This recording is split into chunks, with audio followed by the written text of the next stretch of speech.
हाँ जी, good morning. आज हमारी सेकंड क्लास है इंट्रोडक्शन टू पार्टनरशिप की, और हमने लास्ट क्लास में जहाँ खत्म किया था वहीं से आज शुरू करेंगे। तो एक बार फटाफट देख लें कि लास्ट क्लास में हमने कहाँ पर खत्म किया था। लास्ट क्लास में मैंने आपको बताया था समरी ऑफ रूल्स, यानी मैंने आपको बताया था कि अगर हमारे इंटरेस्ट ऑन ड्राइंग के केसेस हैं तो उसे कैसे कैलकुलेट किया जाए, उसे कैसे कंप्यूट किया जाए। तो इसके लिए मैंने आपको बताया था कि हमें देखना चाहिए कि क्वेश्चन में क्या गिवन है, यानी which method is to be used in order to calculate the interest on drawings that depends upon the nature of information given in the question or the type of information given in the question. For example, when nothing is given about the date of drawing and the consolidated amount is given, then we used to consider it as if we have withdrawn the amount on average basis at the middle of each month. That is why in that scenario, interest is calculated for 50% period for the average period. But when the amount is given along with the date, then obviously we know the date, then we can calculate the interest on drawing directly. Now, if the amount of drawing is regular, like monthly drawings are there, quarterly drawings are there, then there is no need to use the product method. Otherwise, product method is used. Okay, चलिए अब एक question देखते हैं ICI की study material का, जिसमें हम देखते हैं कि कौन मेथड कैसे कैलकुलेट किया जाए। चलिए एक बार स्टडी मटेरियल देखिएगा, बताओ जरा स्टडी मटेरियल में कौन से पेज पे गिवन है।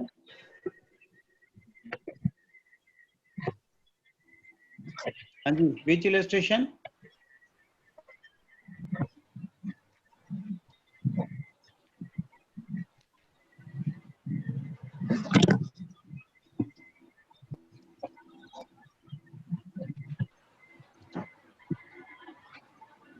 मिल गया। This is given on page number 8.13। 8.13 थोड़ा बड़ा कर देता हूँ, इससे नजर आएगा।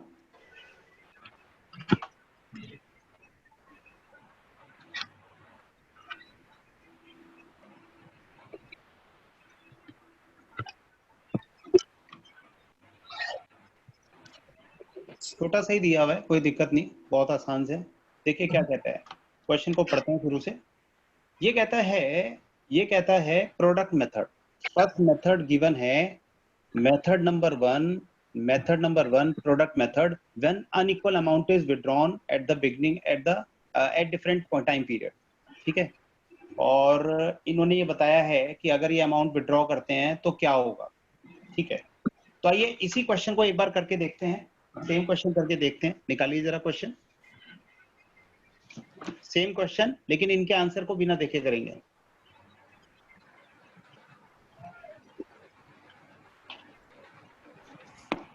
कितना अमाउंट विड्रॉ किया है गिवन है। मैं इसका सॉल्यूशन हटा देता हूं। देखिए, suppose this is the question wherein the amount of drawings are given 500, 400, 600 and 800। ठीक, and the date of drawings are given 29th February, 31st March, 30th June और 31st October। अच्छा, क्या कहते हैं ये कहते हैं accounts are closed on 31st December each year। Accounts are closed on 31st December each year and drawings are to be charged with interest at the rate of 6% per annum। Okay, तो 6% per annum के हिसाब से interest हमें draw करना है। तो कैसे calculate करें, चलिए लिखेगा calculation of interest on drawings, calculation of interest on drawings using product method, calculation of interest on drawings using product method,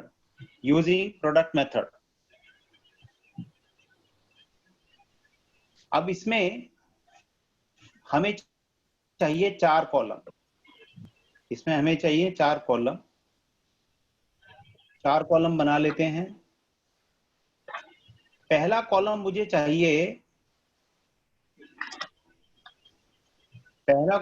चाहिए डेट के लिए।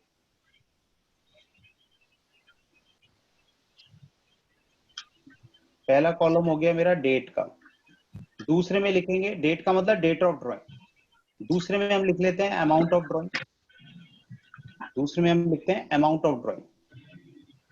पहला है डेट ऑफ ड्राइंग, दूसरा है अमाउंट ऑफ ड्राइंग।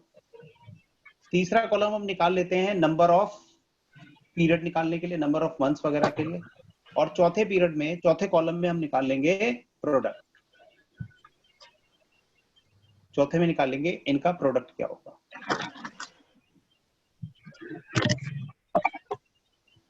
चलिए पहले इनकी हेडिंग डाल देते हैं। डेट, डेट मतलब डेट ऑफ ड्राइंग, अमाउंट मतलब अमाउंट ऑफ ड्राइंग,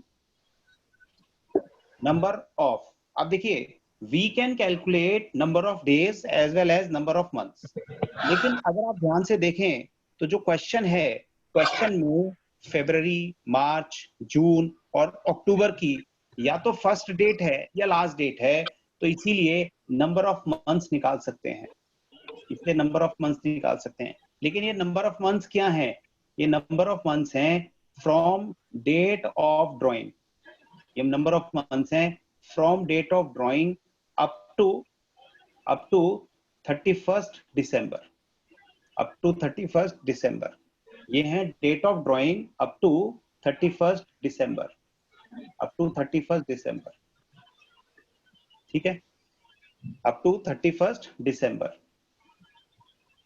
अब ये अप टू 31st दिसंबर अगर हमें करना है तो हमें क्या करना चाहिए बच्चों, हमें पहले कैलकुलेट करना पड़ेगा। अच्छा प्रोडक्ट भी निकाल लेते हैं, product, okay. Now take these dates, take these dates, कौन कौन सी डेट्स गिवन है, 29th फरवरी, मैं यही लिख लेता हूं 2016, तो ये हो गई मेरी 29th फरवरी, देन 31st मार्च, 31st मार्च, उसके बाद 30th जून, 30th जून, और बाद में गिवन है 31st अक्टूबर, 31st अक्टूबर, बाद में गिवन है 31st अक्टूबर, बाद में गिवन है 31st अक्टूबर। अच्छा अमाउंट की बात करते हैं, अमाउंट भी गिवन है, क्वेश्चन में गिवन है, कितने कितने गिवन है, 500, 400, 500 गिवन है, 400 गिवन है, 600 गिवन है और 800 गिवन है, 600 गिवन है और 800 गिवन है। अब मुझे कैलकुलेट करना चाहिए, अब मुझे हिसाब लगाना चाहिए कि ये जो डिफरेंट डेट्स ऑफ ड्राइंग्स हैं, ये जो डिफरेंट डेट्स ऑफ ड्राइंग्स हैं, इनके रेस्पेक्ट में 31st दिसंबर तक कितने दिन बनते हैं, कितने महीने बनते हैं, ठीक है। 10 महीने। अब एक एक करके बताओ, एक एक करके बताओ। नितिन तुमसे शुरू करते हैं बेटा। Nitin you tell me how many number of months would be there from 29th of February up to 31st December. Nitin, 10 months. 10 months होगा ना। नितिन आवाज नहीं आ रही बेटा तुम्हारी। हाँ सर 10 सर 10 हाँ 9 अच्छा इसी तरह 31st मार्च की बात करें तो उसमें 9 आ गए, क्यों? फिर 31st मार्च की बात नहीं, अप्रैल से लेकर दिसंबर तक अगर देखें तो 9 महीने हो गए। 30 जून की बात करें तो 6 महीने हो गए भाई, 1 जुलाई से। 31st अक्टूबर की बात करें तो क्योंकि अक्टूबर का 31st है तो यानी 31st अक्टूबर तो खत्म हो गया, तो नवंबर दिसंबर कितने महीने हुए, 2 महीने हुए, 2 महीने हुए। अब इनको जरा प्रोडक्ट कर देते हैं, product in terms of rupees है 5000, 3600, 3600, 1600, टोटल 13,800, टोटल हो गया 13,800। इसका हो गया 2300 अमाउंट का टोटल। अब मेरी एक बात बड़े ध्यान से सुनिएगा बच्चों, अगर हम है कि इंटरेस्ट ऑन ड्राइंग निकालनी है तो पहले मैं मेथड बताता हूँ इंटरेस्ट ऑन ड्राइंग निकालने का, फिर मैं लॉजिक बताऊंगा ऐसा क्यों किया। तो हम कहते हैं जो प्रोडक्ट है ना उसको मल्टीप्लाई कर दो रेट ऑफ इंटरेस्ट से और इंटू 1/12, इंटू 1/12, देखो कितना आ गया,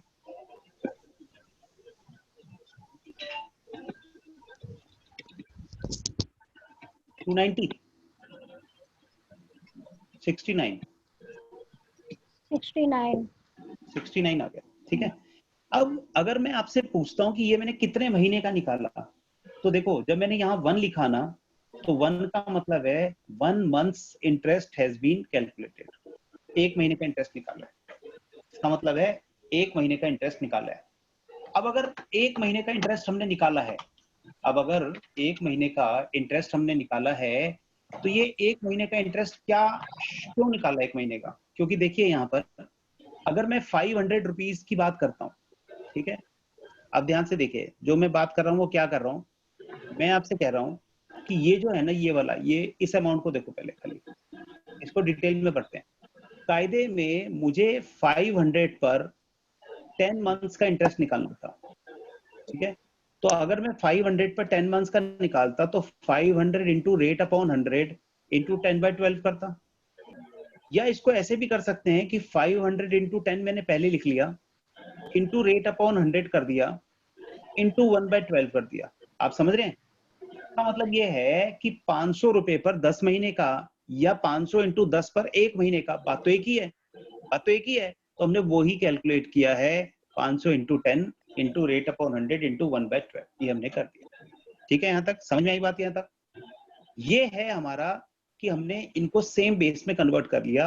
इसी तरह से 400 पर 9 महीने का, या 400 इंटू 1 पर 1 महीने का, यानी ये जितनी भी अमाउंट्स हैं, इसका मतलब ये जो जितनी भी अमाउंट्स हैं, ये सब वो अमाउंट्स हैं जिस पर 1-1 महीने का इंटरेस्ट निकालना है।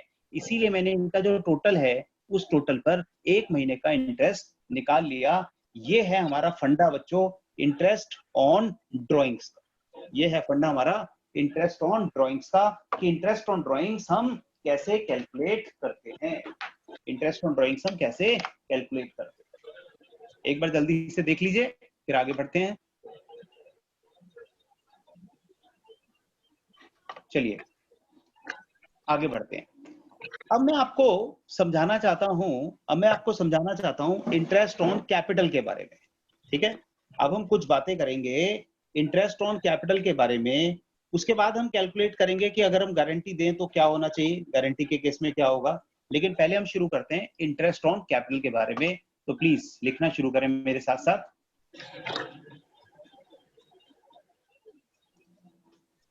लिखना शुरू करें।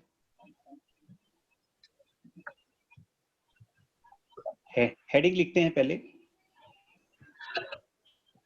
हेडिंग लिखते हैं पहले।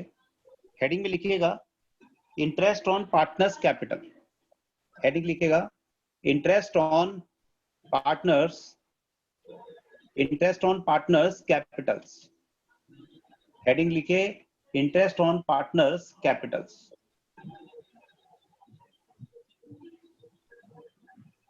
Interest on partners capitals. आइए जरा इसके बारे में बात करते हैं, इंटरेस्ट ऑन पार्टनर्स कैपिटल के बारे में है क्या।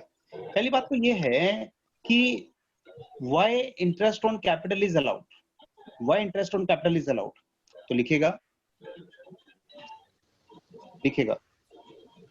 It is allowed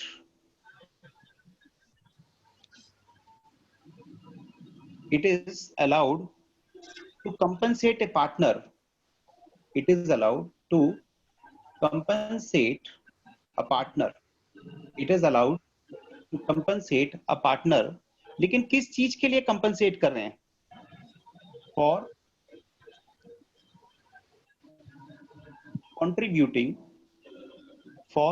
contributing capital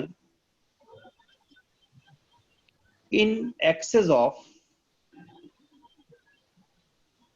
other partners, in excess of other partners, in excess of other partners, या हम कह सकते हैं in excess of profit sharing ratio, in excess of profit sharing ratio। देखिए एक एग्जांपल से समझने की कोशिश करते हैं। Example, suppose profit sharing ratio है पार्टनर्स के बीच में 3:2:5, और जो हमारे पार्टनर्स हैं वो हैं 3, A, B और C, यानी 3 पार्टनर हैं और A, B, C 3 पार्टनर हैं और उनकी प्रॉफिट शेयरिंग रेशियो गिवन है। अब अगर मैं आपसे कहता हूं इनकी कैपिटल के बारे में, तो सपोज A, B और C की कैपिटल गिवन है, ठीक है। A की कैपिटल है सपोज 3 लाख रुपए की, A की कैपिटल है 3 लाख रुपए की। B की कैपिटल है 3 लाख रुपीस, बी की कैपिटल है 3 लाख रुपीस और सी की कैपिटल है 4 लाख रुपीस। तो यानी टोटल 10 लाख रुपए की इनकी कैपिटल है, टोटल 10 लाख की कैपिटल है। अब एक बात बताओ, अगर हम 10 लाख की कैपिटल को प्रॉफिट शेयरिंग रेशियो में डिवाइड करें, अगर हम इसे प्रॉफिट शेयरिंग रेशियो में डिवाइड करें तो ये फिगर आती है 3 लाख, ये फिगर आती है 2 लाख और ये फिगर आती है 1 लाख, 5 लाख, ये फिगर आती है 5 लाख। इसका मतलब टोटल 10 लाख की कैपिटल को अगर मैंने डिवाइड किया तो ये इतनी कैपिटल इनकी आ रही है, इतनी कैपिटल आ रही है।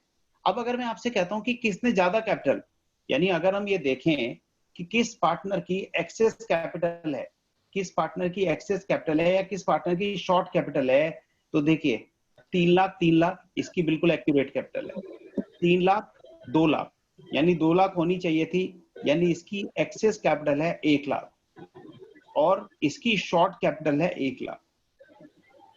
लेकिन ध्यान दीजिएगा, ये एक्सेस और शॉर्ट जो मैंने निकाला है ये तब निकाला है जब इनकी फिक्स कैपिटल 10 लाख है, जब इनकी फिक्स कैपिटल 10 लाख है। अदरवाइज एक्सेस कैपिटल निकालने के और तरीके भी हो सकते हैं। जैसे अगर देखा जाए तो एक्सेस कैपिटल के, अगर आपसे कहते हैं जी कैपिटल फिक्स है 10 लाख, लेकिन हमने ये तो निकाल लिया कि ए की बी की कैपिटल एक्सेस है और सी की कम है, लेकिन अगर आपसे कहा जाए कि नहीं जी हमें शॉर्ट कैपिटल नहीं निकालनी, ठीक है, सपोज आपसे कहा जाए हमें शॉर्ट कैपिटल नहीं निकालनी, हमें तो एक्सेस कैपिटल ही निकालनी है, हमें तो एक्सेस कैपिटल निकालनी है, तो उसे कैसे निकाला जाए, नॉलेज के लिए पढ़ रहे हैं। तो यानी अगर आपसे पूछा जाए कि डिटर्मिनेशन ऑफ, अगर आपसे पूछा जाए डिटर्मिनेशन ऑफ एक्सेस कैपिटल, यानी शॉर्ट की बात ही नहीं करेंगे, अब हम एक्सेस कैपिटल कैसे निकालें। अब देखिए ये जो मेथड मैं बता रहा हूँ ये किताबी ज्ञान नहीं है, it is not given in the book, ये समझने वाली बात है, ये अपनी नॉलेज बढ़ाने के लिए पढ़ रहे हैं। जैसे ए बी सी तीनों की कैपिटल गिवन कितनी है, ये कैपिटल गिवन है 3 lakhs, तो ये दिस इज गिवन कैपिटल, और ये क्या निकाली थी, ये हमने निकाली थी should be capital in PSR, ये हमने निकाली थी should be capital in profit sharing ratio, तो ये आ गया 3 lakhs, ये आ गया 3 lakhs और ये आ गया 4 lakhs, ठीक है। मुझे लगता है आप सब अपना नॉलेज बढ़ाने में इंटरेस्टेड होंगे, इसलिए मैं समझा रहा हूँ, हालांकि it is not a part of our syllabus, लेकिन फिर भी समझना चाहिए। अब देखो ध्यान से, सबसे पहले मैं यूनिट कैपिटल निकालूंगा, क्या आप मुझे बता सकते हो इनकी रेशियो क्या है, 3-2-5 है, ठीक है। एक बात बताओ, 3 रेशियो के लिए 3 लाख कंट्रीब्यूट करे, 2 के लिए 3 लाख कंट्रीब्यूट करे, 5 के लिए 4 लाख कंट्रीब्यूट करे, मैं आपसे पूछता हूं कि सबसे कम कैपिटल किसने कंट्रीब्यूट करी, क्या आप मुझे बता सकते हो? यस, क्या आप मुझे बता सकते हो कि सबसे कम कैपिटल किसने कंट्रीब्यूट करी? हाँ सर, सी ने। ये कैसे बताया आपने नितिन? क्योंकि सर इसका जो रेशियो सर ज्यादा है और कैपिटल कम है। बिल्कुल ठीक बात, यानी आपने इनकी यूनिट वैल्यू निकाली, और यूनिट वैल्यू निकालने का तरीका क्या है? यूनिट वैल्यू निकालने का मतलब है कि इनकी जो कैपिटल है उनके इनके एब्सोल्यूट रेशियो से डिवाइड कर दिया जाए। तो अगर मैं 3 लाख को 3 से डिवाइड करता हूं तो 1 लाख आ गया, 3 लाख को 2 से डिवाइड करता हूं तो 1.5 लाख आ गया, 4 लाख को 5 से डिवाइड करता हूं तो 80,000 आ गया। तो नितिन वाज वेरी राइट, इनकी जो कैपिटल है, सी की जो कैपिटल है वो सबसे कम कैपिटल है। इसका मतलब जो सबसे कम कैपिटल है, जो मिनिमम कैपिटल है, वो मिनिमम कैपिटल किसकी है? सी की, मिनिमम कैपिटल ऑफ सी। और अगर आपसे पूछा जाए मैक्सिमम कैपिटल किसकी है, अगर इसमें पूछा जाए मैक्सिमम कैपिटल किसकी है, तो मैक्सिमम कैपिटल है बी की। क्यों? क्योंकि बी ने एक शेयर के लिए 1,50,000 कंट्रीब्यूट करे, ठीक है। अब मैं आपसे पूछता हूं बच्चों कि अगर इनकी कैपिटल प्रॉफिट शेयरिंग रेशियो में होती तो क्या होती? अब मैं आपसे पूछ रहा हूं कि अगर इनकी कैपिटल प्रॉफिट शेयरिंग रेशियो में होती तो क्या होती? सोचो जरा, अगर इनकी कैपिटल प्रॉफिट शेयरिंग रेशियो में होती तो क्या होती? बताइए, अगर इनकी कैपिटल प्रॉफिट शेयरिंग रेशियो में होती तो क्या होती? अगर इनकी कैपिटल प्रॉफिट शेयरिंग रेशियो में होती तो 3-2-5 में होती। लेकिन सवाल यह है मैं किसको बेस लूं? आप ध्यान से सुनो, if I am considering 80,000 as the base, suppose मैं 80,000 को बेस लेके चलता हूं, मैं बेस लेके चल रहा हूं 80,000 फॉर 1 शेयर। अगर 80,000 फॉर 1 शेयर है तो 3 शेयर के लिए कितना हुआ? 80 इंटू 3 240, 80 इंटू 2 160, 80 इंटू 5 4 lakhs। इसका मतलब अगर मैं मिनिमम को लेके चलता हूं तो मुझे पता लग रहा है कि फालतू पैसा किसने दिया, सरप्लस कैपिटल किसने दिया। जैसे इसने 60,000 फालतू दिए हुए हैं, इसने 40,000 फालतू दिए हुए हैं, इसने कुछ नहीं दिया हुआ। ये मैंने सरप्लस कैसे निकाली, मैंने गिवन कैपिटल को पीएसआर से कंपेयर किया और तब मुझे पता लग गया कि सरप्लस कैपिटल कितनी है। ठीक है, मैंने गिवन कैपिटल को कंपेयर किया इनकी पीएनएल कैपिटल से और मुझे पता लग गया कि इनकी सरप्लस कैपिटल कितनी है। ठीक है, अब दिमाग में एक सवाल और आता है, एक अच्छा बच्चा ये भी सोच सकता है कि सर एक बात बताओ, हम ये मान तो रहे हैं कि भाई कैपिटल हमने मिनिमम ली, लेकिन अगर हम मैक्सिमम ले लें, भाई कोई बच्चा ये भी बोल सकता है कि सर हम तो मिनिमम नहीं लेते, हम तो मैक्सिमम से काम चलाएंगे, तो क्या होगा?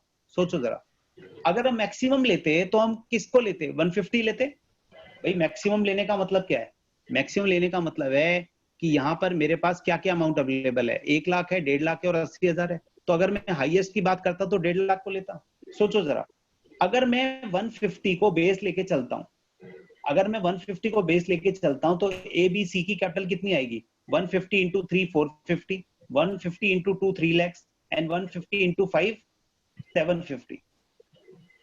तो डिफरेंस कितना आ जाता? फिर डिफरेंस कितना आता बताओ जरा, कंट्रीब्यूट करो। हाँ, 1,50,000। ये आता 1,50,000। ये कितना आता? ये तो नहीं आता। और ये कितना आता? 3,50,000। क्यों? क्योंकि यहां पर इनकी कैपिटल गिवन है 3 लाख, यहां पर इसकी कैपिटल गिवन है 3 लाख और यहां पर कैपिटल गिवन है 4 लाख। ठीक है, तो सवाल ये उठता है कि मैंने बेस को उसको क्यों लिया, इसको बेस क्यों नहीं लिया? पॉइंट ये है कि मैंने इसको बेस क्यों नहीं लिया, क्योंकि भैया जब मैंने 150 को बेस लिया ना, यानी हाईएस्ट को बेस लिया, तो मुझे ये नहीं पता लगा कि किसकी कैपिटल ज्यादा है, मुझे पता लगा किसकी कैपिटल कम है। ध्यान दीजिएगा, मुझे ये पता लग रहा है कि अगर मैं, इसका मतलब है if we take B's capital as the base, if we take B's capital as the base, अगर हमने B की कैपिटल को बेस लिया तो हमें ये पता लग रहा है कि A और B की शॉर्ट कैपिटल कितनी है, कम कैपिटल कितनी है, शॉर्ट कैपिटल। जबकि मैं क्या निकाल रहा था? I was calculating excess capital. तो इसका मतलब एक बात समझ में आ रही है कि अगर आप एक्सेस कैपिटल निकालने की बात करते हैं तो एक्सेस कैपिटल कैसे आएगी बच्चों? एक्सेस कैपिटल आएगी जब हम मिनिमम को बेस लेंगे। ठीक है, एक्सेस कैपिटल आएगी जब हम मिनिमम को बेस लेंगे। जब तक मिनिमम को बेस ना लिया जाए, जब तक मिनिमम को बेस ना लिया जाए तब तक एक्सेस कैपिटल नहीं आएगी। इसीलिए हमने मिनिमम को बेस लेकर एक्सेस कैपिटल निकाली। लेकिन अभी भी एक कंफ्यूजन है, अभी भी एक कंफ्यूजन है कि बी और सी में, ए और बी में किसकी कैपिटल ज्यादा है। तो अगर अभी भी और आगे करना है तो अपन यूनिट कैपिटल निकाल लेते हैं, दोबारा से निकाल लेते हैं। अब एक बार फिर से 3 से डिवाइड किया 20 आ गया, 2 से डिवाइड किया 20 आ गया। अब इसमें 20 कोई भी बेस ले लीजिए, अगर बेस लिया 20 तो पीएसआर कितना आ गया? 20 इंटू 3 60, 20 इंटू 2 40। तो यानी यहां पर एक बार फिर से सरप्लस कैपिटल आ गई, सरप्लस कैपिटल आ गई। और कितनी आ गई सरप्लस कैपिटल? सरप्लस कैपिटल कितनी आ गई? कुछ भी नहीं आई। क्यों नहीं आई? क्योंकि देखा जाए तो इन दोनों की ही जो कैपिटल है, देखो ऐसे सरप्लस कैपिटल क्यों नहीं आई, ध्यान से सुनने की कोशिश करें। सरप्लस कैपिटल इसलिए नहीं आई क्योंकि ये रेशियो क्या है? 6:4 की रेशियो है। 6:4 का मतलब क्या हुआ? 3:2, 3:2 की रेशियो है। और इनकी आपस की कैपिटल कितनी है? 3:2, यानी यही इनकी सरप्लस कैपिटल है। इसका मतलब इन दोनों की आपस में सरप्लस कैपिटल नहीं है। आप मेरी बात समझ रहे हैं? तो ये मैंने आपको एक लॉजिक समझाने की कोशिश की कि हम इंटरेस्ट ऑन कैपिटल क्यों निकालते हैं। तो अब ऐसे केस में अगर प्रॉफिट शेयरिंग रेशियो 3:2:5 है और इनकी कैपिटल अलग अलग है तो ए और बी को तो नुकसान है, ए और बी को नुकसान है, क्योंकि ए और बी की कैपिटल 60,000 और 40,000 ज्यादा है, उन्हें ज्यादा मिलना चाहिए। तो इन सब चीजों को देखते हुए अपन क्या करते हैं, ध्यान से देखिएगा, इन सब चीजों को देखते हुए अपन क्या करते हैं, नोट करिएगा। मैंने आपको क्या लिखवाया? It is allowed to compensate a partner for contributing capital in excess of other partners। ये जो पहला लाइन लिखवाई है, क्या ये समझ में आ गई? जो पहली लाइन लिखवाई है कि हम इंटरेस्ट ऑन कैपिटल इसीलिए निकालते हैं जिससे किसी पार्टनर की अगर सरप्लस कैपिटल है तो उसको हम देख सकें, उसको हम देख सकें। चलिए आगे बढ़ते हैं। अब आते हैं पॉइंट नंबर 2 पर, अब आते हैं पॉइंट नंबर 2 पर, अब आते हैं पॉइंट नंबर 2 पर। सवाल यह है कि इंटरेस्ट कैसे निकाला जाए। तो लिखिएगा interest on capital is provided interest on capital is provided if the corresponding provisions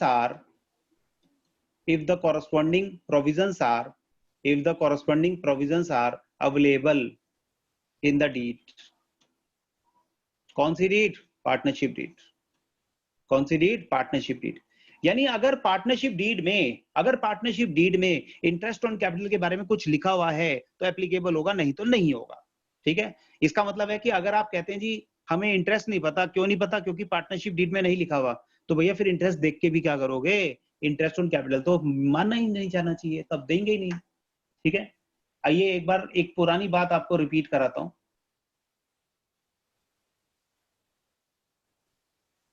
ये देखिए, मैंने आपको ये 6 बातें बताई थी.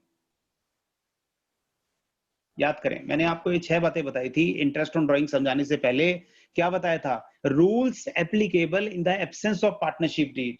तो मैंने आपको बताया था नो इंटरेस्ट. क्या लिखा हुआ है ये? No interest. No interest on capital to be allowed. हम पार्टनर को इंटरेस्ट ऑन कैपिटल नहीं देंगे अगर हमारी पार्टनरशिप डीड में नहीं लिखा हुआ. तो रूल्स एप्लीकेबल में आपको मैंने बताया था हम नहीं लिखेंगे. समझ में आई बात? ये तो इसका मतलब ये हुआ कि अगर हमारी पार्टनरशिप डीड में लिखा हुआ है तभी हम इंटरेस्ट देंगे, अदरवाइज इंटरेस्ट नहीं देंगे. यही बात मैंने आपको बताई है. चलिए आगे बढ़ते हैं. तीसरी बात, अब एक और सवाल उठता है कि अगर कोई एडिशनल कैपिटल देता है तो उसे क्या देंगे? उसे किस पीरियड का इंटरेस्ट देंगे? तो लिखेगा इंटरेस्ट ऑन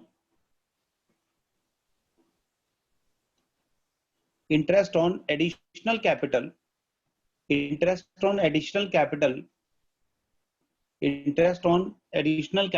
is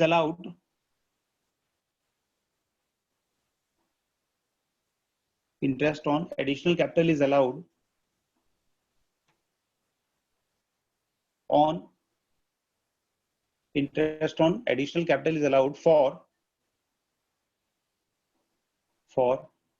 किस पीरियड के लिए इंटरेस्ट ऑन कैपिटल अलाउ करेंगे? एडिशनल कैपिटल पर. एडिशनल अगर है for the actual period during which such amount actually remained in the business.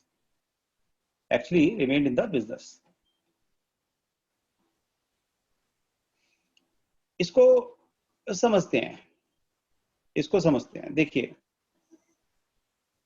Suppose ये आपको गिवन है, this is our opening date 1/1/2019, this is closing date 31 December 19. Opening date भी given है, closing date भी given है. मैं आपसे कहता हूं यहां पर एक ही कैपिटल थी 4 लाख रुपीस, और 1/10/2019 को एडिशनल कैपिटल बाय ए ने एडिशनल कैपिटल दी सपोज 1 लाख रुपए की. ए ने एडिशनल कैपिटल दी सपोज 1,80,000 रुपए की, 1,80,000. I have change the amount 1,80,000.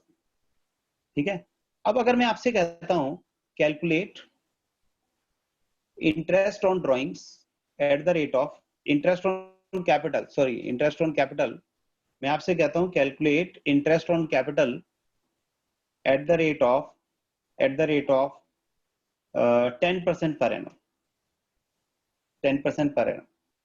अब देखिए, यहां पर जब हम इंटरेस्ट ऑन कैपिटल निकालेंगे तो we will apply 10% for the whole year, because that capital remained in the business for the whole year, plus on 1,80,000 definitely same rate will be used, but the period would be how many months? 1/10 का मतलब है अक्टूबर, नवंबर, दिसंबर, 3 महीने हो गया. तो 40,000 ये amount हो गया, 4,500 और 4,500 ये हो गया. तो ये हो गया 44,500 टोटल इंटरेस्ट ऑन ड्राइंग्स आ गया। टोटल इंटरेस्ट ऑन ड्राइंग्स आ गया भाई। 18,000 मिलना चाहिए था उसे, है ना, लेकिन 18,000 का इंटू 3/12 4500, बिल्कुल ठीक है। अब अगर आप में से कोई बच्चा चाहे तो वो ये कह सकता है कि सर एक बात बताओ, आपने ये जो इंटरेस्ट ऑन कैपिटल निकाला है, हम इसको ऐसे भी तो निकाल सकते हैं, हम इसको ऐसे भी तो निकाल सकते हैं। आप देखिए, बिल्कुल सेम चीज मैं दोबारा बोल रहा हूँ, मैं बिल्कुल सेम चीज दोबारा बोल रहा हूँ। मैं आपसे कह रहा हूँ बच्चों, ये जो पीरियड मुझे गिवन था ना, जिसको मैंने कहा 1/4/19 था या 31 दिसंबर 19 था, और यहां पर 1/10/19 था, ठीक है। अब अगर आपसे पूछा जाए, तो यहां से यहां तक का जो पीरियड है, एक तो पीरियड ये है, समझ रहे हैं, और एक पीरियड है जो यहां से यहां तक का पीरियड है, आप समझ रहे हैं, 2 पीरियड है। तो ये जो पहला वाला पीरियड है ये कितने महीने का है, 9 मंथ्स का, और ये जो बाद वाला पीरियड है कितने महीने का है, 3 मंथ्स का। कोई कंफ्यूजन नहीं होना चाहिए, कोई कंफ्यूजन नहीं होना चाहिए। एक कंफ्यूजन हो गया, लेकिन किसी ने मुझे बताया नहीं, एक काम हमने गलत किया, यहाँ पर 1/1 आना चाहिए था, 1/1 आना चाहिए ना। हाँ इसका मतलब है जनवरी से लेकर 30 सितंबर तक 9 मंथ्स हो गए। अब अगर मैं आपसे पूछता हूँ इसकी कैपिटल कितनी रही, तो आपको ये नहीं लगता कि इसकी कैपिटल 4 लाख तो रही 9 महीने, ठीक है, और यहाँ कितनी रही बताओ जरा, 5,80,000। 5,80,000, बिल्कुल ठीक बात, 5,80,000 रही। इसका मतलब ये है कि हमें 4 लाख पर जो इंटरेस्ट निकालना चाहिए, 4 लाख का 10% का 9 महीने का इंटरेस्ट निकाल लो, और 5,80,000 का 10% का 3 महीने का निकाल लो। एक ही तो बात है, सेम आएगा, सेम आएगा, लेकिन निकाल लेते हैं अलग अलग। पहले 4 लाख 30,000। वाले का बताओ कितना आया, 30,000। 30,000, और बेटा इसका कितना आया दूसरे वाले का, 14,500। 14,500, यानी अल्टीमेटली 44,500 आ गया रुपीज, ठीक है। अगर आप देखें तो सेम अमाउंट है, अगर आप देखें तो सेम अमाउंट है। पहले वाला अमाउंट कितना था, पहले वाला अमाउंट था हमारा 44,500, और दूसरे वाला अमाउंट कितना है, ये भी हमारा 44,500 है, तो सेम अमाउंट है, ठीक है, सेम अमाउंट है। जो अमाउंट पहले आया था वही अमाउंट अभी आया है, ये 44,500 आया था और ये भी 44,500 आया।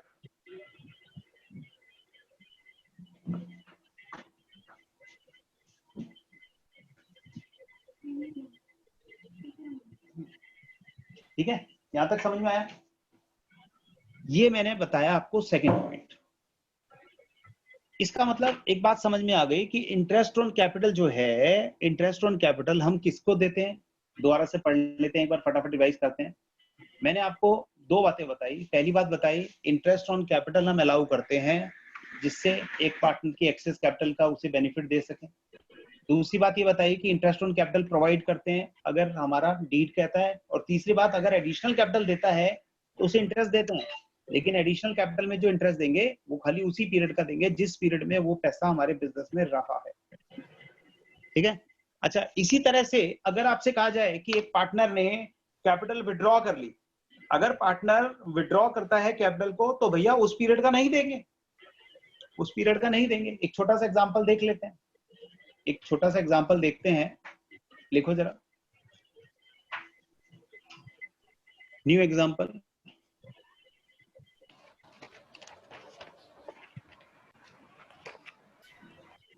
हाँ जी, मैं डायरेक्ट डायग्रामेटिकली पढ़ा रहा हूँ। ये मेरा ईयर है, ठीक है, हमारा ओपनिंग है 1/1/19 और क्लोजिंग है 31 दिसंबर 19। यहाँ पर कैपिटल ऑफ ए गिवन है, यहाँ पर कैपिटल ऑफ ए गिवन है। सपोज एक की कैपिटल है 4 लाख, एक की कैपिटल है 4 लाख। अब मैं आपसे कहता हूं कि इन्हें क्या किया, बीच में, बीच का मतलब यहाँ पर 1/6/19 को एडिशनल कैपिटल इंट्रोड्यूस की और इसने 2 लाख रुपए एडिशनल कैपिटल के दे दिए, 2 लाख रुपए एडिशनल कैपिटल दे दिए, ठीक है।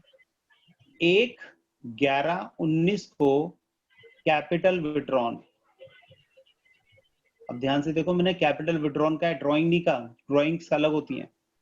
50,000 रुपए इसने विड्रॉ कर लिए, 50,000 रुपए विड्रॉ कर लिए और 1 फरवरी तो बाद में नहीं आएगी। एक काम करते हैं, इस डेट को चेंज करता हूं,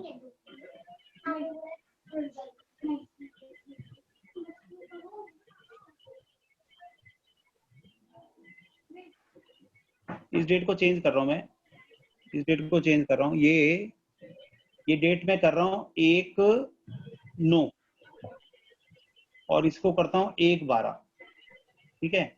1/12 को एडिशनल कैपिटल और दे दी इसने, 1 लाख रुपए एडिशनल कैपिटल और दे दी, ठीक है। 1 लाख को एडिशनल कैपिटल और दे दी। पहले तो मुझे ये बताओ कि ये जो डेट है, इस डेट को इसकी कैपिटल कितनी है, बताओ जरा। क्लोजिंग कैपिटल कितनी है इसकी, क्लोजिंग कैपिटल कितनी है? 6,50,000। 6,50,000। 4 2 6 7, 6,50,000 हो गई, ठीक है। अब अगर मैं आपसे कहता हूं कि इंटरेस्ट ऑन कैपिटल हमें निकालना है 18% पर एनम, ठीक है, और इंटरेस्ट ऑन कैपिटल निकालना है। बिल्कुल ध्यान से समझिए, कोई दिक्कत ही नहीं है। इसको निकालने के 2 तरीके हो सकते हैं, 2 तरीके हो सकते हैं। या तो हम इंडिविजुअली निकालें, मतलब दोनों अमाउंट्स को, सारे अमाउंट्स को इंडिविजुअल ट्रीट करें। अगर हम सारे अमाउंट्स को इंडिविजुअल ट्रीट करें तो क्या होना चाहिए, सोचो जरा। या पहले एक बार अलग अलग निकाल के देखते हैं। देखिए, ये मेरा टोटल पीरियड है,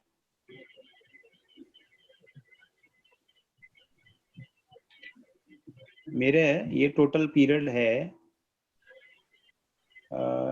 यहां तक, ठीक है। अब इसमें कौन कौन सी डेट्स ले लूं?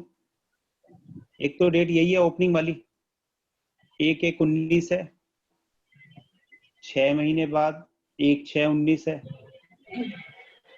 1/9/19 है, 1/12/19 है और 31 दिसंबर 19 है। अगर आपसे पूछा जाए कितने पीरियड डिवाइड हुए, एक पीरियड ये है, पहला पीरियड, दूसरा पीरियड ये है मेरा, दूसरा पीरियड ये है, ठीक है। तीसरा पीरियड कौन सा है भैया? तीसरा पीरियड ये वाला है। और चौथा पीरियड कौन सा है? चौथा पीरियड ये वाला है, ठीक है।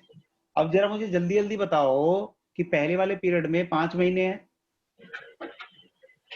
दूसरे वाले पीरियड में कितने हुए? 6 7 8, 3 महीने। 3 महीने। इसमें देखिए 9 10 11, इसमें भी 3 महीने। और इसमें एक तो एक ही महीना हुआ, 1 महीना।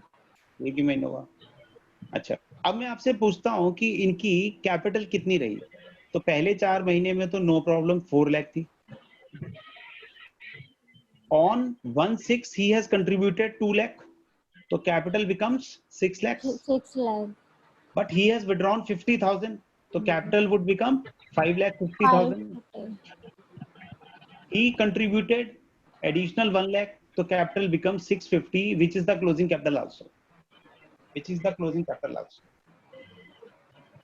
इसका मतलब ये हुआ कि अगर मैं इंटरेस्ट ऑन कैपिटल निकालता हूं तो इंटरेस्ट ऑन कैपिटल निकल जाएगा 4 lakhs का, 18% का, 5 महीने का, प्लस 6 lakhs का, 18% का, 3 महीने का, प्लस 550 का, 18% का, 3 महीने का, 3/12,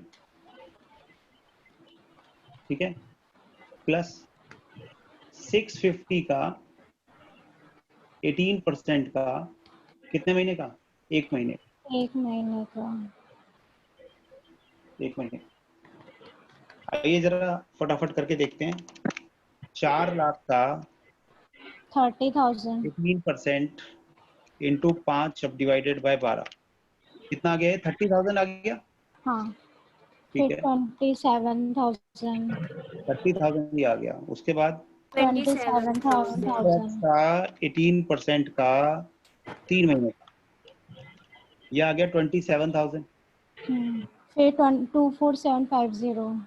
बिल्कुल, मैं कैलकुलेट में भी कर लेता हूँ। 55,000 का 18% 3 महीने का है, कितना है? 2475। हाँ, 2475 और 6,50,000 का 9,750। 9,750। 9,750।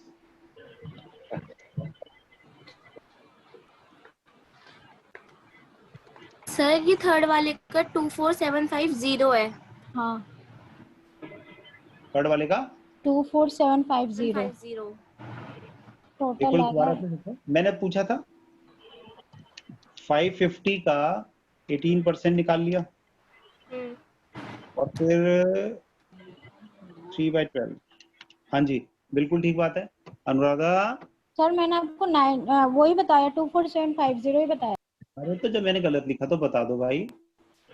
मैं कैलकुलेट कर रही थी ना ऐसे। सुना, हो सकता है मेरे सुनने में फर्क रह गया हो। 24750 हाँ हाँ, सर। और ये ये लास्ट टोटल। वाला 9750 है। हाँ हाँ हाँ, ये सर। करेक्ट है। वो तो सही है ना लास्ट वाला? हाँ हाँ, चलिए, अब इसका टोटल मैंने लगाया, ये टोटल आ गया 91,500। 91,500। 9150। ठीक है नितिन, समझ में आ रहा है बेटा? हाँ सर। ठीक है, तो 91,500 ये तो एक तरीका है मेरा कैलकुलेट करने का। ये है सेकेंड ऑल्टरनेटिव।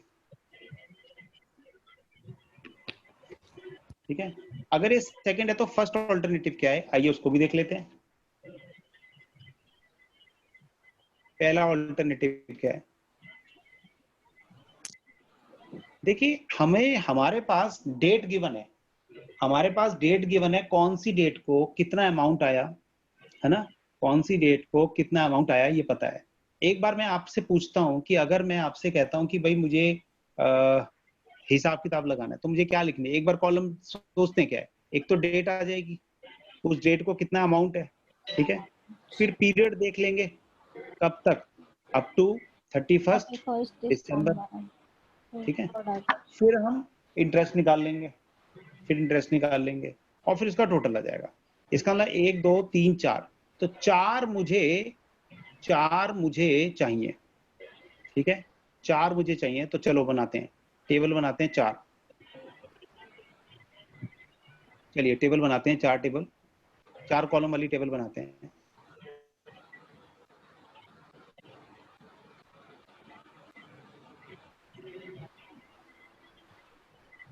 अच्छा, एक पहला तो आ गया डेट का, ठीक है, दूसरा आ गया अमाउंट का, तीसरा आ जाएगा पीरियड निकाल लेंगे इसमें, ये आ गया डेट, ये आ गया अमाउंट, ये आ जाएगा इंटरेस्ट अप टू 31 दिसंबर और ये फाइनल अमाउंट ऑफ इंटरेस्ट आ जाएगा। चलो अब जल्दी जल्दी मुझे बताओ जरा, डेट कौन कौन सी थी? एक एक 1/1/19। एक 6/19, और एक एक 19। 9/19, एक 12/19। 1/12/19। अगर हम इन्हें अलग अलग ले रहे हैं तो 1 तारीख को उसने कितना पैसा दिया? सर 31/12/19 भी। हाँ, नहीं, 31/12/19 को नहीं लेंगे ना हम, तो जिस दिन आ रहा है जा रहा है उसको ले रहे हैं। ठीक है। 2,50,000, लेकिन ये 50,000 निकाले हैं और ये 1 लाख। आप देख रहे हैं जो 50,000 निकाले हैं मैंने उसको अलग तरीके से लिखा है। हाँ सर।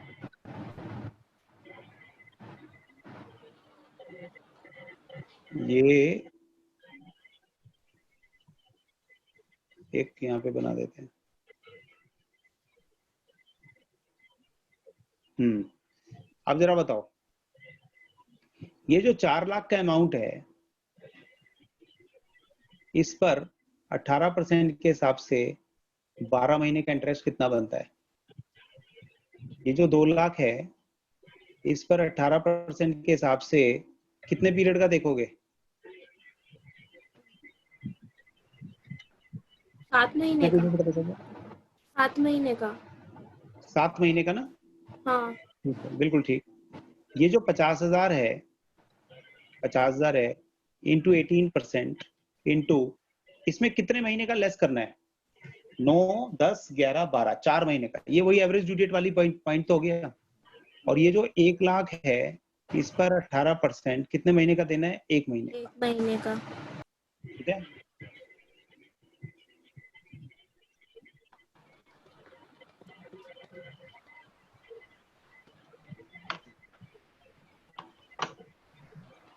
आप मेरे से पढ़ रहे हैं सीए के बंसल, और अगर आप और भी वीडियोस देखना चाहें तो वो वीडियोस अवेलेबल हैं यूट्यूब पर। चैनल का नाम है बंसल सर ई पाठशाला @gmail.com। चलिए वापस आते हैं अपने उस पर। तो मैं आपसे कह रहा था, इसका इंटरेस्ट बताओ जरा। 72,000 इसका तो डायरेक्ट ही है 72,000। और बता बेटा। 21,000 21,000, 3,000। 3,000। हाँ, हम्म, और 1,500। 1,500। तो 72,000 आपके पास एक अमाउंट है, प्लस 21,000 एक अमाउंट है, प्लस 1,500 का अमाउंट है। लेकिन इसमें से आपने 3,000 और माइनस कर दी। जरा देखो 91,500 आया नहीं आया? 100 आ रहा है। ठीक है, हाँ, यही आ रहा है। यही इसका आया है। मतलब 91,500 ही आया। बात ये है कि चाहे आप ऐसे निकालो या चाहे आप ऐसे निकालो, एक ही तो बात है, कोई फर्क थोड़ा है। ठीक है ना? दोनों तरीके से आंसर आपका सेम आया है। इसको आप कंपेयर इससे कर सकते हैं। ठीक है बच्चों, समझ में आ रहा है ना? Yes sir. मैं बहुत डिटेल में बता रहा हूँ, मैं मतलब ये सोच के नहीं बता रहा कि आप पहले पढ़कर आए हैं। ठीक है, जब इस लेक्चर को, इसके पार्ट 1 को मैंने अपलोड किया यूट्यूब पर, तो बहुत सारे 12th के बच्चों ने देखा इसे और उनको बहुत अच्छा लगा, इसलिए हम बेसिक से ही कर रहे हैं। अब अगर कोई डाउट है तो पूछिए, नहीं तो मैं आगे चलूंगा। ये था मेरा कौन सा पॉइंट? पॉइंट नंबर 3 हम पढ़ रहे थे।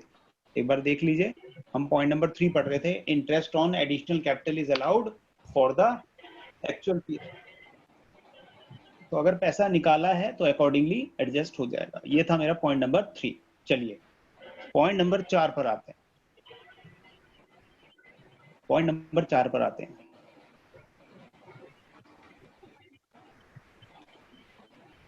Point number 4। अब हमें ना एक बात समझनी है बच्चों, अब हमें एक बात समझनी है। हमें क्या बात समझनी है कि अगर इंटरेस्ट ऑन कैपिटल के बारे में पार्टनरशिप डीड में लिखा हुआ है तो क्या होगा। दूसरी बात, ये जो इंटरेस्ट है ये चार्ज होता है या एप्रोप्रिएशन होता है? यानी अब जो हम डिस्कस करना चाह रहे हैं ना वो ये है कि interest on capital may be provided, interest on capital may be provided either as a charge or as an appropriation. As a charge or as an appropriation. अब इसको समझने की जरूरत है कि अगर हम चार्ज की बात करते हैं तो चार्ज का मतलब क्या है। इंटरेस्ट ऑन कैपिटल अगर हम चार्ज कहते हैं तो चार्ज का मतलब क्या है, एप्रोप्रिएशन कहते हैं तो एप्रोप्रिएशन का मतलब क्या है। याद करो जरा एक बार, हम क्या पढ़ते हैं। अगर हमारा चार्ज ऑन प्रॉफिट होता है या अदरवाइज है तो दोनों में डिफरेंस क्या है, सोच के बताओ।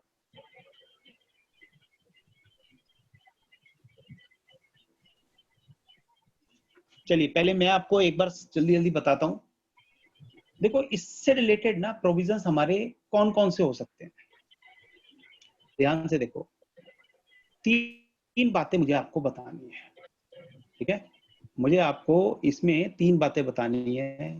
पहली बात, अगर क्वेश्चन साइलेंट है, अगर डीड साइलेंट है। दूसरी बात, अगर डीड कुछ कहती है तो क्या होगा, ठीक है। और तीसरी बात, अगर डीड ये कहती है चार्ज है तो क्या होगा। समझिए आप, यानी हम बात क्या करना चाह रहे हैं, बात हम ये करना चाह रहे हैं कि अगर डीड साइलेंट है तो क्या होगा, ठीक। यानी अगर हम कहते हैं कि partnership deed does not exist, देखो अगर मैं आपसे कहता हूं partnership deed does not exist, अगर हमारी पार्टनरशिप डीड एग्जिस्ट ही नहीं करती, सोचो जरा, अगर हमारी पार्टनरशिप डीड एग्जिस्ट ही नहीं करती, और या फिर it doesn't provide for interest on capital, या फिर deed does not provide for interest on capital, ये मेरा पहला केस है। तो सोचो जरा, अगर ऐसा होगा तो क्या होना चाहिए, अगर ऐसा होगा तो क्या होना चाहिए। बहुत सिंपल सी बात, मेरे से इंटरेस्ट की अपेक्षा मत करो, ठीक है ना, मैं इंटरेस्ट होना दूंगा तुम्हें फिर। इसका मतलब है कि बहुत सिंपल सी बात है, इस केस में interest on capital is not allowed, interest on capital is not allowed, इस केस में interest on capital is not allowed. हम इंटरेस्ट ऑन कैपिटल देंगे ही नहीं। कब नहीं देंगे, या तो डीड साइलेंट है और या तो डीड है ही नहीं। अगर डीड नहीं है तो साइलेंट ही होगी ना। अब सवाल ये है कि अगर हमारी इंटरेस्ट के बारे में साइलेंट है, क्या साइलेंट है कि भाई इंटरेस्ट ऑन कैपिटल तो देंगे, मतलब अब देख मैं लिखता हूं पहले, यानी वो कहता है deed provides for interest on capital, यानी डीड में लिखा हुआ है कि इंटरेस्ट ऑन कैपिटल देंगे, डीड में लिखा हुआ है इंटरेस्ट ऑन कैपिटल देंगे, लेकिन बट इज साइलेंट, लेकिन वो साइलेंट है। साइलेंट किस पर है, साइलेंट है on whether interest on capital is a charge और appropriation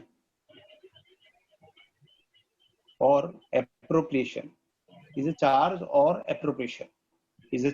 appropriation, यानी वो ये कहता है कि ये चार्ज है या एप्रोप्रिएशन है, इसके बारे में deed silent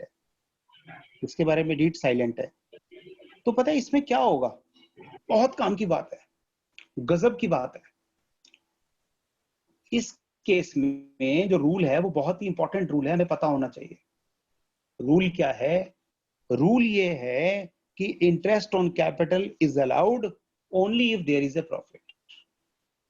IOC is allowed only if क्या, there is a profit, only if there is a profit, only if there is a profit। Loss होगा तो नहीं देंगे, आप समझ रहे हैं। अब इसका मतलब देखा जाए तो इसमें तीन चीजें हो सकती हैं। अगर हम इसको फर्दर डिवाइड करें तो इसमें बच्चों तीन चीजें हो सकती हैं। पहला हो सकता है लॉस है, यानी लॉस इज इनकर्ड, है। और दूसरा क्या हो सकता है, प्रॉफिट है। दूसरा क्या हो सकता है, देयर इज प्रॉफिट। तो देखो अगर ये वाला केस है तो लॉस के बारे में तो मैंने आपको अभी क्या बताया, मैंने आपको बताया कि प्रॉफिट हम तभी देंगे, प्रॉफिट होगा तभी हम इंटरेस्ट देंगे, तो इसमें तो इंटरेस्ट ऑन कैपिटल देंगे ही। इसका मतलब ये है, हम पढ़ क्या रहे हैं, दोबारा देखो हम पढ़ क्या रहे हैं, हम पढ़ रहे हैं provisions relating to interest on capital. लिख देता हूं इसे, हम पढ़ रहे हैं provisions relating to interest on capital. Provisions relating to interest on capital. हम बात कर रहे हैं कि इंटरेस्ट ऑन कैपिटल से रिलेटेड प्रोविजंस हमारे क्या हैं। तो मैंने आपको बताया कि इंटरेस्ट ऑन कैपिटल से बारे में अगर हमारा डीड नहीं बताती, डीड साइलेंट है, तो कुछ नहीं देंगे। लेकिन अगर डीड कहती है कि इंटरेस्ट देना है तो इंटरेस्ट देंगे। लेकिन अगर वो साइलेंट है कि चार्ज है, एप्रोप्रिएशन है, तो भैया अगर लॉस है तो नहीं देंगे, नो इंटरेस्ट। अब सवाल ये उठता है कि अगर प्रॉफिट है तो क्या प्रॉफिट के केस में हमेशा देंगे? नहीं, ध्यान से सुनना मेरी बात, नहीं। प्रॉफिट के केस में देंगे या नहीं देंगे, यहां पर भी दो चीजें होती हैं बच्चों, यहां पर भी दो चीजें होती हैं, यहां पर भी दो चीजें होती हैं। क्या हमें देखना चाहिए कि प्रॉफिट और इंटरेस्ट जो है वो इंटरेस्ट ऑन ड्रॉइंग के, इंटरेस्ट ऑन कैपिटल के कितना है। इसका मतलब हमें देखना चाहिए कि जो प्रॉफिट बिफोर इंटरेस्ट है, प्रॉफिट बिफोर इंटरेस्ट है, ये क्या है, इक्वल और मोर, ये इक्वल टू और मोर देन, इक्वल टू और मोर देन द इंटरेस्ट है, इक्वल टू और more than the interest on capital है। एक काम तो ये हो सकता है। और दूसरा क्या हो सकता है, दूसरा क्या हो सकता है, दूसरा हो सकता है कि जो प्रॉफिट बिफोर इंटरेस्ट है वो लेस है।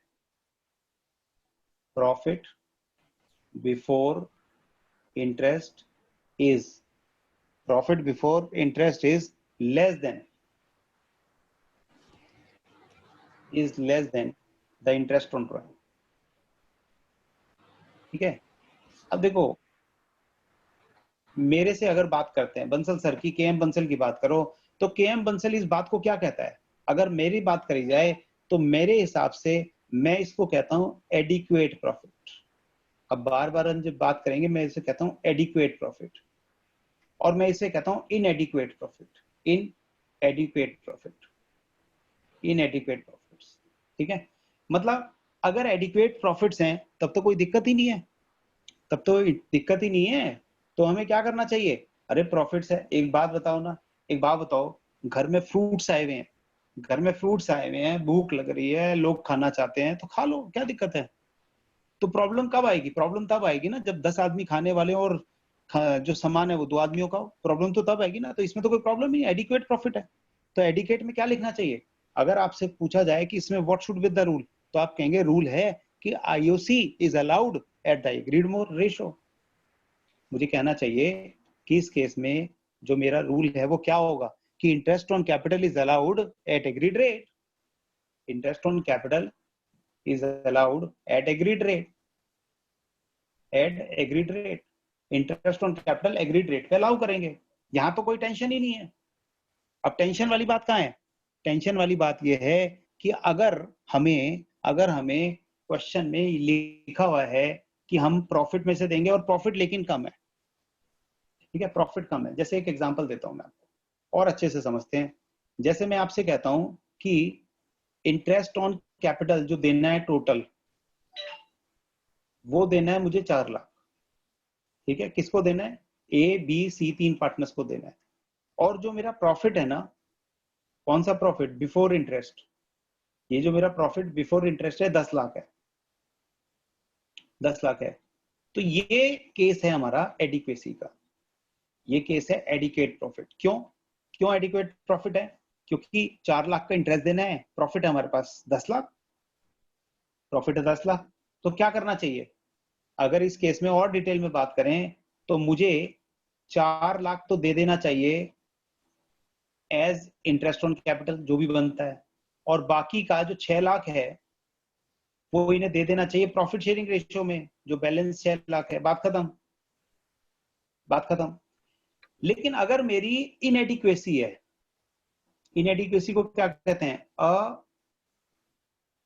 अपर्याप्त, कुछ ऐसा कुछ लिखते हैं, अपर्याप्त। इनएडिक्वेट है यानी शॉर्टफॉल है, कमी है। अब आप कहेंगे सर कमी कैसे हो सकती है? अरे हो सकती है ना भैया। देखो, मैं आपसे कहता हूं इंटरेस्ट ऑन कैपिटल देना है टोटल, इंटरेस्ट ऑन कैपिटल मुझे देना है टोटल 3 लाख तीनों को, और जो मेरा प्रॉफिट बिफोर इंटरेस्ट है, और जो मेरा प्रॉफिट बिफोर इंटरेस्ट है, ये प्रॉफिट बिफोर इंटरेस्ट है 2 लाख। प्रॉफिट बिफोर इंटरेस्ट है 2 लाख। अब देखो इस बात को मैं ये नहीं बोल सकता, अगर कोई मेरे से कहता है तो मैं ये नहीं कह सकता, मैं ये नहीं कह सकता कि भैया ये जो प्रॉफिट है मेरा, ये प्रॉफिट हमारा नहीं है। हम ऐसा नहीं बोल सकते कि प्रॉफिट नहीं है। आप समझे मेरी बात? ये बात समझ में आ रही है नहीं आ रही? मैं ऐसा नहीं कह सकता कि ये मेरा प्रॉफिट नहीं है। प्रॉफिट तो है लेकिन प्रॉफिट इनएडिक्वेट है, कम है। तो इस केस में क्या रूल होंगे मैं इसको बताने जा रहा हूं। इस केस में क्या रूल होंगे मैं इसको बताने जा रहा हूं।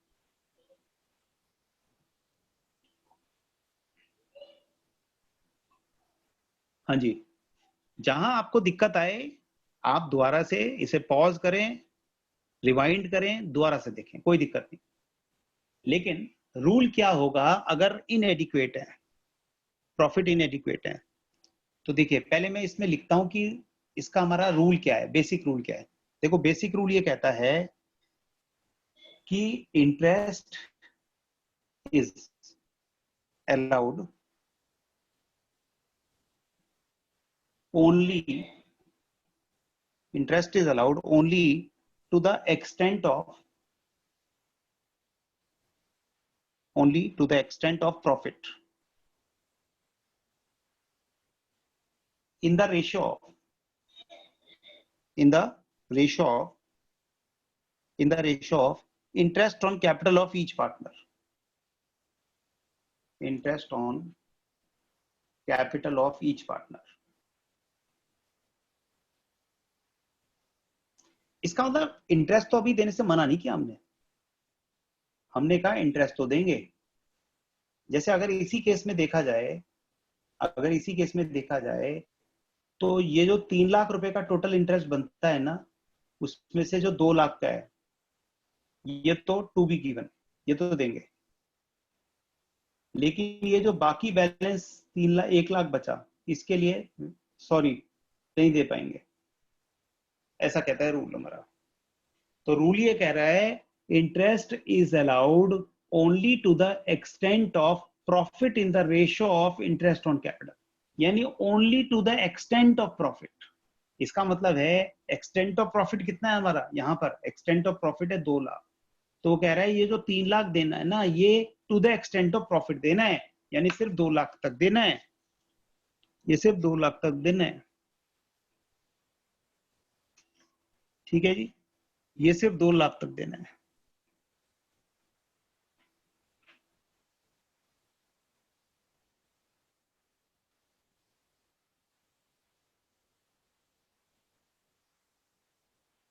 ठीक, यहां तक समझ में आ गया।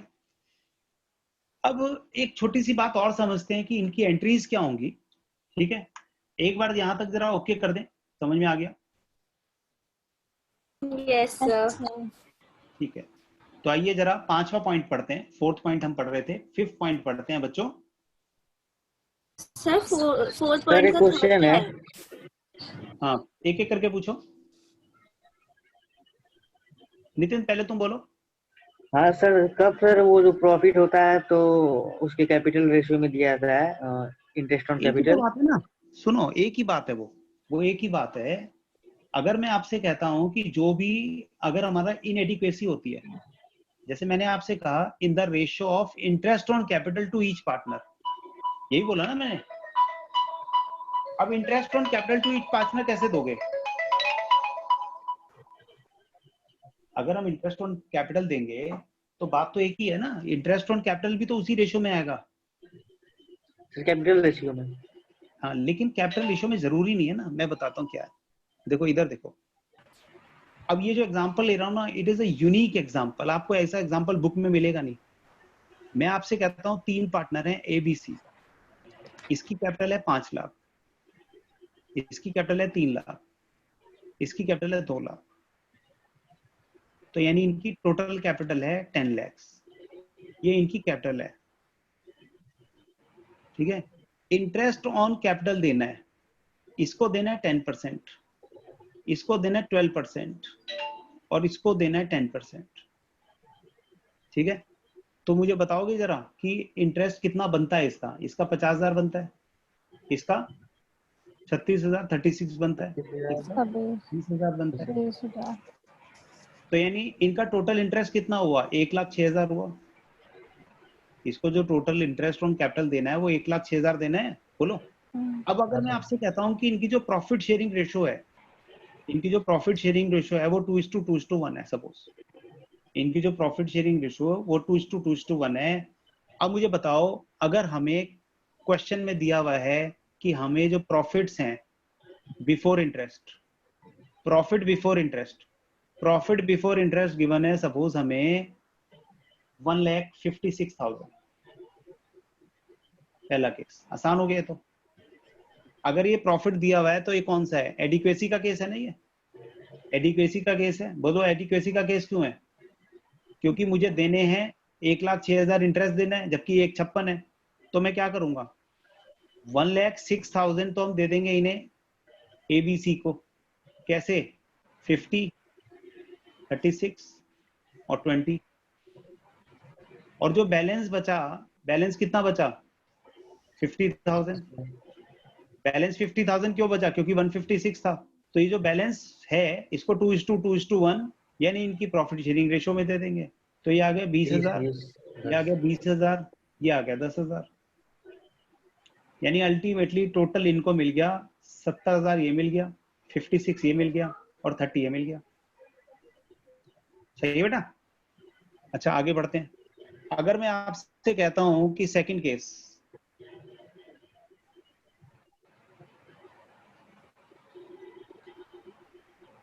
अगर मैं आपसे कहता हूं कि सेकंड केस में लॉस है, लॉस है, हमें कितने का लॉस है? सपोज 1,00,000 रुपए का लॉस है। अरे तो लॉस है तो भाई इंटरेस्ट ऑन कैपिटल तो देंगे ही नहीं, निल। और ये जो लॉस है 1,00,000 रुपए का, ये तीनों बियर करेंगे एबीसी में, डेबिट हो जाएगा इनके कैपिटल अकाउंट में। कौन सी रेशो में? प्रॉफिट शेयरिंग रेशो में बात करता हूँ। ये तो नॉर्मल केसेस हैं जो अभी हम पढ़ रहे थे, लेकिन अब तीसरा केस पढ़ रहे हैं। अगर हमारे प्रॉफिट्स कम हो, सोचो जरा, अगर हमारे प्रॉफिट्स कम हो तो क्या किया जाए? सर हम कैपिटल रेशियो में बांटेंगे। नहीं नहीं, कैप वही मैं समझा रहा हूँ कि जो आईसीएआई कहता है ना कैपिटल रेशियो में डिवाइड कर रहा हूँ, उसमें एक गड़बड़ है। मैं बताता हूँ उसमें गड़बड़ क्या है। देखो बेटा, अब ये क्वेश्चन मैं आपसे पूछ रहा हूँ कि अगर मुझे प्रॉफिट बिफोर इंटरेस्ट गिवन है,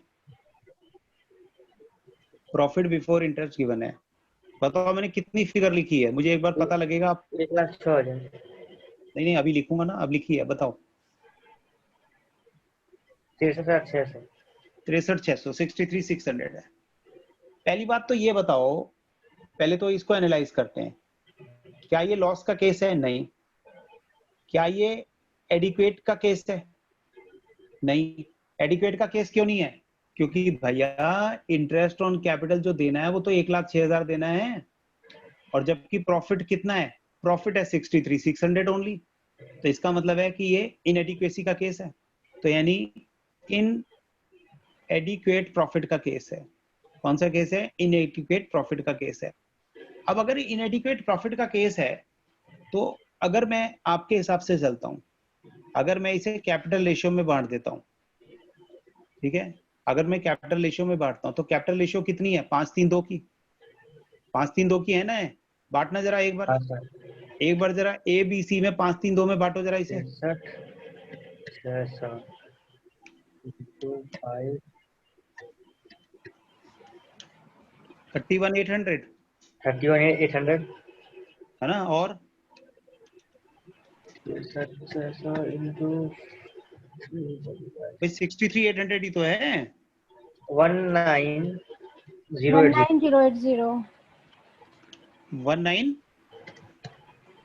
किसका बता रहे हो? उसका बी 63,600 का। का। 63,600 का अगर हम इन्हें 5-3-2 में दें तो 19,140 आ रहा है ना? 80 कहाँ आ रहा है? हाँ वही बताया। तो 19,140 आ रहा है। देखो जरा, 600 हाँ सर। है ना बेटा? चलो कोई बात नहीं, चलो दोबारा देखते हैं।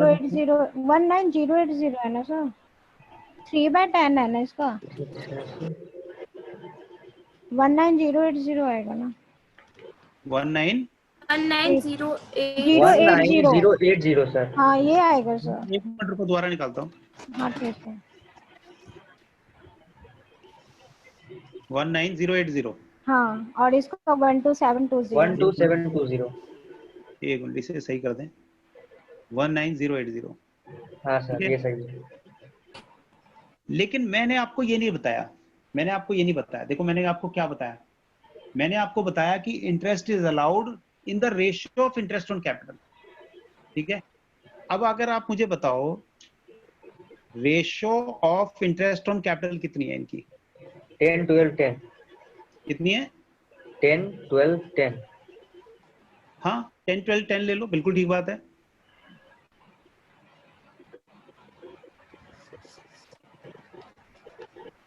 नहीं 10 12 10 में एक प्रॉब्लम नहीं आ जाएगी? 10 12 ये नहीं लेंगे, क्यों नहीं लेंगे? क्योंकि अमाउंट तो अलग अलग है ना उनका, कैपिटल तो अलग अलग है ना। आपको अगर लेना है ना तो आप ये लोगे 50,000, 56 36,000 और ये, यानी रेशियो आ गई 50 36 और 20। ये जो इंटरेस्ट सर वही तो होगा है ना भाई नितिन, अगर तुम 10 12 10 लोगे तब तो तुमने ए और सी को इक्वल फुटिंग पे डाल दिया, लेकिन इक्वल तो ना है। अगर इनकी कैपिटल भी तो अलग अलग है, 5 3 2 भी तो है, तो इसलिए जो इनका निकालने के बाद आएगा वो रेशियो लोगे। अब अगर आप मुझे इस रेशियो में बांटो तो बताओ ए बी और सी का कितना आएगा, सोच के बताओ।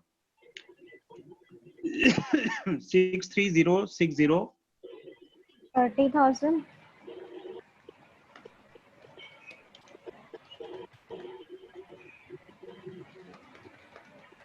30,000 एग्जैक्ट तो नहीं आना चाहिए। 30,000 होगा। इसका ए का?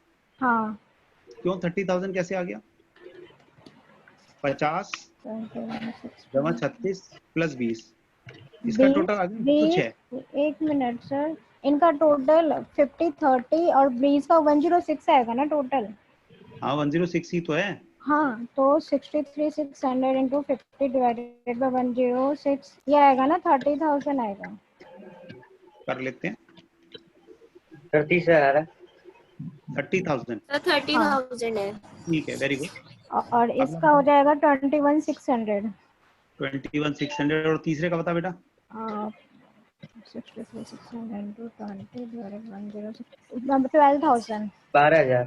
12,000। एक बार देखना इनका टोटल बराबर आ रहे हैं, टोटल आ रहा है 63,600 आ रहा है। यस सर टोटल आ गया 63,600 सेम आया। ठीक है, अब सवाल ये उठता है कि कौन सा तरीका ठीक है। सवाल ये उठता है कि कौन सा तरीका ठीक है। तो देखो ये जो पहले वाला तरीका है ना ये ठीक नहीं है, ये रॉन्ग मेथड है, ये करेक्ट मेथड है, ये करेक्ट है। एक्चुअली क्या है, अगर मैं आपसे कहता हूं, देखो दोबारा पढ़ो इसे, अगर मैं कहता हूं in the ratio of interest on capital या in the ratio of capital, तो in the ratio of capital तब होगा जब एक कंडीशन है। क्या कंडीशन है बताओ, क्या कंडीशन है? जब rate of interest on capital is same for all the partners. हालांकि 99.9% केसेस में आपको ऐसा ही मिलेगा, 99% केसेस में आपको ऐसा ही मिलेगा कि रेट ऑफ इंटरेस्ट सेम होता है। लेकिन एक बात बताओ ना, ये कहाँ लिखा हुआ है कि अलग अलग नहीं हो सकता? क्या ये बात समझ में आ गई? तो इसीलिए इसका मतलब अब हमारा फंक्शनल रूल क्या है? इसका मतलब हमारा फंक्शनल रूल क्या है? फंक्शनल रूल क्या है इन केस ऑफ इनएडिक्वेसी? सोचो जरा, इनएडिक्वेसी के केस में फंक्शनल रूल मेरा पता है क्या है? मुझे देखना चाहिए अगर सेम रेट ऑफ इंटरेस्ट है तब तो मुझे कैपिटल रेशियो ले लेनी चाहिए, और अगर डिफरेंट रेट ऑफ इंटरेस्ट है, अगर डिफरेंट रेट ऑफ इंटरेस्ट है तो फिर मुझे लेनी चाहिए ratio of interest on capital. मुझे लगता है ये पॉइंट समझ में आ गया होगा। ICAI की स्टडी अभी आपको दिखाता हूँ, उसमें नहीं लिखा हुआ ये बात। ICAI छोड़ो, किसी किताब में भी नहीं लिखा हुआ। नितिन समझ में आ गया बेटा? हाँ सर। तो जो आप कह रहे थे वो भी ठीक है, लेकिन वो उसकी जो ठीक होने के चांसेस है वो रेस्ट्रिक्टेड है, वो तभी ठीक होगा जबकि सेम रेट ऑफ इंटरेस्ट हो। अच्छा, अब एक बात और है, एक बच्चे के दिमाग में आ सकता है कि सर जरूरी तो ना सेम रेट ऑफ इंटरेस्ट हो। बोलो, बताओ जरा, डिस्कशन करते हैं। जरूरी तो ना सेम रेट ऑफ इंटरेस्ट हो, तो बिल्कुल ठीक बात है, वो तो हमारे एग्रीमेंट पे डिपेंड करता है। ठीक है, समझ में आया? हाँ सर। अब आइए जरा एक बार मैं ICAI के मॉड्यूल पे लेके चलता हूँ आपको। और इसका थर्ड नहीं बताया आपने, थर्ड भी था ना? थर्ड क्या है? मतलब आपने provision related to interest on capital में 3 पार्ट करवाए थे ना, और सेकंड तो हो आपने गया, 2 ही लिखवाए। 2 ही हुआ ना पे। कौन से 2 हुए? ऊपर जाओ, इसका थर्ड, हाँ प्रोविजन का। अच्छा, ये थर्ड, चलो पहले इसे थर्ड को पूरा कर लेते हैं। अच्छा हुआ याद दिला दिया। ठीक है, ये अच्छा हुआ याद दिला दिया, अभी करवा दे, पहले यही करवा देता हूँ। देखो, तीसरा क्या होता है? तीसरा होता है, देखो यहाँ हमने कहा डीड, यानी ये वाले जो 2 पॉइंट थे ना, मैं इसको ऐसे लिखता हूँ कि ये वाले जो 2 पॉइंट थे ना, ये तो सेम है, ये तो सेम है। ठीक है, ये सेम होने का मतलब क्या है कि deed provides for interest on capital. ठीक है, लेकिन अभी मैंने आपसे क्या कहा? साइलेंट है, यहां पर साइलेंट नहीं है, बोल रही है, नॉट साइलेंट। ठीक है, अब एक बात बताओ, जब मेरी पार्टनरशिप डीड बोलेगी तो क्या बोलेगी? अगर बोलेगी तो यही तो बोलेगी कि भैया ये चार्ज है या एप्रोप्रिएशन है। समझ गए ना? अगर मेरी पार्टनरशिप डीड बोलेगी, नॉट साइलेंट का मतलब बोल रही है, बोल रही है तो या तो वो बोलेगी एप्रोप्रिएशन है, और या वो बोलेगी चार्ज है। ठीक है ना? अगर वो बोलती है, अगर मेरी पार्टनरशिप डीड बोलती है कि एप्रोप्रिएशन है, सपोज मेरी पार्टनरशिप डीड बोलती है एप्रोप्रिएशन है, तो कोई दिक्कत ही नहीं है, कोई दिक्कत ही नहीं है। तो क्या है? ये वाले सेम रूल्स आर एप्लीकेबल, क्योंकि ये एप्रोप्रिएशन के तो रूल्स हैं, समझ रहे हो? लेकिन प्रॉब्लम तब है जबकि वो चार्ज बोले, तो ये मुझे आपको समझाना है। चार्ज अगर कहती है तो क्या होगा, सोचो जरा। अगर चार्ज है तो इसका मतलब क्या है? सर वो चार्ज होगा चाहे लॉस हो या प्रॉफिट हो। हैं जी, दोबारा बोलो। सर सर ये interest on capital sir charge होगा, वट एवर लॉस हो या प्रॉफिट हो। एक मिनट होल्ड करो, एक minute.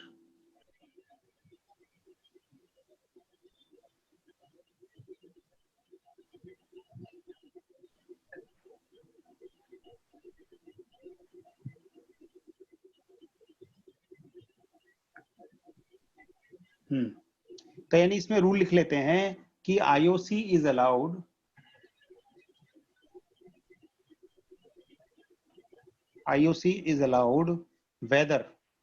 whether the firm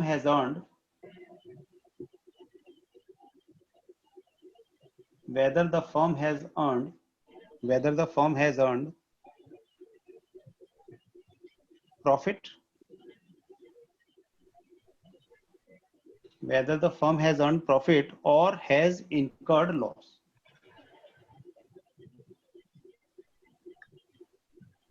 Or has incurred loss.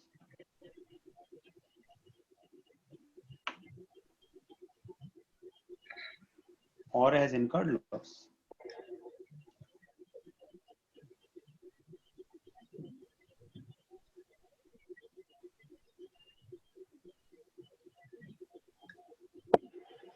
ठीक है जी, चलिए, ये मेरा कौन सा पॉइंट था, एक बार पढ़ ले, देख लेते हैं। ये था मेरा पॉइंट नंबर 4।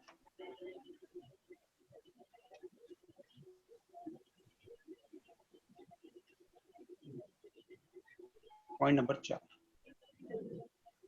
अच्छा मैं एक बार आईसीआई का वो दिखा रहा था, वो दिखा देता हूँ। देखिए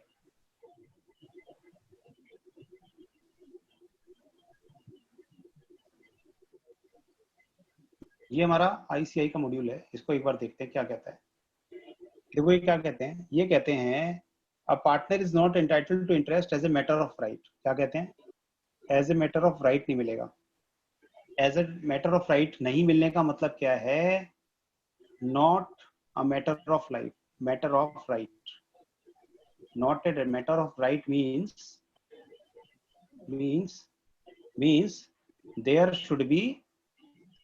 there should be provision for that,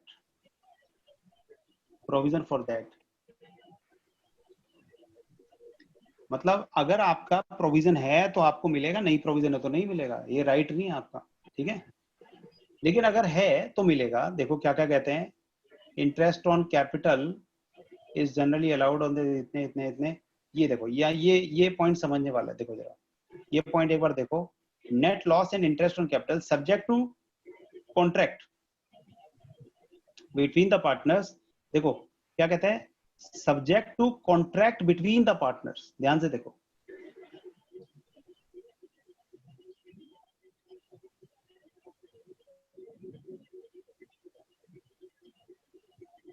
देखो क्या कहता है, दोबारा देखो। ये कहता है subject to contract between the partners, ठीक है। Subject to contract between the partners का मतलब क्या हुआ? इसको हटाओ पहले, नीचे ऊपर चला गया। ये कह रहा है subject to contract between the partners, interest is provided out of capital only. इसका मतलब पता है क्या है? इसका मतलब ये है कि अगर कुछ ना कहा जाए, अगर nothing is given, if nothing is given, इसका मतलब है इफ नथिंग इज गिवन, अगर क्वेश्चन साइलेंट है, इफ नथिंग इज गिवन, तो इंटरेस्ट ऑन कैपिटल हम किसको देंगे? इंटरेस्ट ऑन कैपिटल कैसे देंगे? आउट ऑफ प्रॉफिट देंगे, ये लिखो, ठीक है। लेकिन इट इज नॉट मैंडेटरी, क्यों? क्योंकि वो कह रहे हैं सब्जेक्ट टू कॉन्ट्रेरी, यानी अगर वो चाहें तो आपस में डिसाइड कर सकते हैं। यही बात मैंने आपको लिखवाई है। लेकिन ये पता है क्या कह रहा है, इसमें गलत बात जो मुझे नजर आती है वो क्या है, जो मेरे हिसाब से गलत है वो क्या है? ये कह रहा है in case of insufficient profits, net profit less than इतने, amount is distributed in the ratio of capital. ये जो है ना, यहाँ पर मुझे लगता है कि ठीक नहीं है। हालांकि ये ठीक है, इट इज राइट, लेकिन ये राइट कब है? ये राइट तब है जब सेम रेट ऑफ इंटरेस्ट है, same rate of interest on capital है टू ऑल द पार्टनर्स। लेकिन सर कैपिटल तो वो डिफरेंट है ना? हाँ जी सर कैपिटल तो डिफरेंट रहता है ना? नहीं, कैपिटल डिफरेंट है, लेकिन हो सकता है कि भाई एक पार्टनर को हम कहते हैं कि भाई तुझे ज्यादा इंटरेस्ट देंगे, ऐसा भी तो हो सकता है।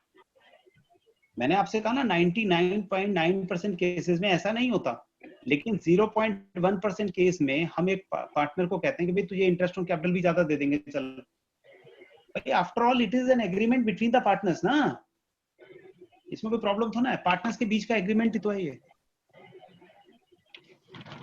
बात समझ में आई? बोलो। हाँ सर। मुझे लगता है कि अभी जो हमने पढ़ा है इसमें काफी कुछ हमने पढ़ लिया, ठीक है। हालांकि अभी ये खत्म नहीं हुआ, तो ये हमारा आज इंट्रोडक्शन टू पार्टनरशिप का सेकंड लेक्चर था, ठीक है।